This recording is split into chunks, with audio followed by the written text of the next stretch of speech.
नमस्कार, डिम्पल वाणी चैनल में आपका स्वागत है। हाजिर हूँ मैं एक और नई कहानी के साथ। वीडियो को अंत तक देखें। सीता ज्यों ही मायके से आई, रमेश से नौकरी करने को पूछ बैठी। रमेश ने कहा, बच्चों की देखभाल कौन करेगा? सीता भी कुछ उलझन में पड़ गई, क्योंकि बच्चों का ख्याल आ गया। आखिर इनका भविष्य बीतता जा रहा है और इसी के साथ खर्च और रमेश की चिंता बढ़ती जा रही थी। और रमेश की आय भी कोई बहुत अधिक नहीं थी। सीता मात्र करवट बदलकर सुबह करती थी। अंततः वह रमेश से फिर पूछ बैठी, मुझे भी नौकरी करने दो, परेशानी कुछ तो कम होगी। कर्ज के गर्त में गिरते हुए रमेश को सीता की बात ठीक लगी। उसने कहा, हाँ, कर सको तो ठीक है। थोड़ी कोशिश के बाद सीता को भी नौकरी लग गई। अब दोनों कार्यालय और घर के काम करने लगे। एक दिन सीता के कार्यालय से आने में 2 घंटे की देरी हो गई। रमेश घर के काम में लगा हुआ है, साथ ही सीता के बारे में सोच रहा है।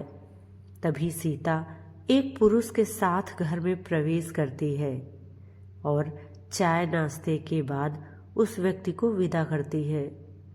नवयुवक के जाते ही रमेश सीता पर बरस पड़ता है। तू अब तक क्या कर रही थी, जबकि रात के 8 बजने वाले हैं? उल्टा कहीं की इस मनसा की पूर्ति के लिए नौकरी करना चाहती थी। मैं समझा कि दोनों की नौकरी से आमदनी बढ़ेगी और हम अच्छा जीवन व्यतीत करेंगे, पर हुआ उल्टा ही। तभी तो कहा जाता है कि स्त्रियां 4 दीवारी से बाहर जाते ही अविश्वसनीय हो जाती हैं, धर्म और चरित्र का ख्याल खो देती हैं। सीता निर्दोष थी, फिर भी अपने स्वभाव के कारण चुप रही। रमेश ने कहा, चुप रहने से काम नहीं चलने वाला है। अब मैं तुमसे तलाक लेना चाहता हूँ, क्योंकि अब तुम किसी और की प्रेयसी हो, मेरी नहीं। तुम तलाक के लिए तैयार रहना। बच्चों का भार मैं वहन करूँगा। तुमने मेरे साथ विश्वासघात किया है। आत्मसम्मान की भावना सब में होती है। सीता भी भला कब तक शांत रहती, आखिरकार बोल पड़ी, मैं नहीं जानती थी कि आप आधुनिक होते हुए भी इतने संकालू मानसिकता के हैं। मैं तो निर्दोष हूँ, पर फिर भी यदि आप मेरा किसी से बोलना या किसी के साथ काम करना नापसंद करते हैं, तो मैं भी तलाक के लिए तैयार हूँ। मैं पिंजरे की चिड़िया बनकर नहीं रहना चाहती। ऐसी मानसिकता के कारण ही स्त्रियों को विद्रोह करना पड़ता है।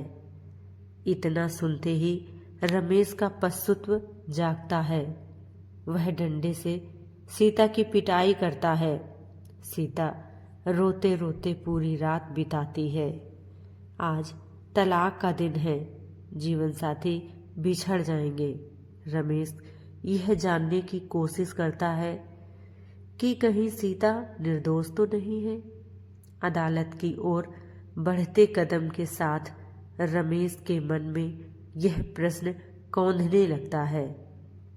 वह सोचने लगता है कि कोई स्त्री गलत होकर भी ऐसे जवाब नहीं दे सकती है। तभी सामने से उसे सीता आती हुई दिखाई देती है।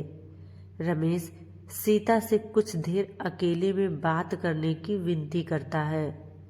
सीता बात करने के लिए तैयार हो जाती है। रमेश सीता से अपनी गलती के लिए माफी मांगता है।